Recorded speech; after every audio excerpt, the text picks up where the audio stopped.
Hello, welcome. Jacqueline here again, and for today's video, ituturo ko po sa inyo paano ba mag-purchase ng travel insurance. Okay, so ano bang importance ng travel insurance, lalo na po sa mga travelers or mahilig mag-travel.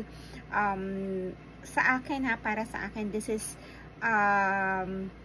necessity for insurance and to be insured, kasi whatever will happen, you will be covered. So sa mga delayed flights, delayed baggage, or sa medical reimbursement, kunwari nagkaroon ng mga sakit-sakit during your travel, you can also, reason is due to the travel, you can reimburse or submit reimbursement. So worst case scenario, alam nyo naman na yon, mayroon ding life insurance siyang kasama. So depende yan sa policy na kukunin ninyo na travel insurance. So the most effective and madaling kuhanin na insurance right now is through GCash. So here's my GCash account. So ano ko lang, very quick lang, you need to go to GInsure. Ayan, and then after GInsure, you need to go to travel. Ayan, travel. Ayan, pagdating sa travel, magpa-pop up na po yung mga different insurance dyan po. Basahin nyo na lang, may mura, may mahal, may kung ano yung gusto ninyong travel insurance na mako-cover sa inyo. So for me, this is very important.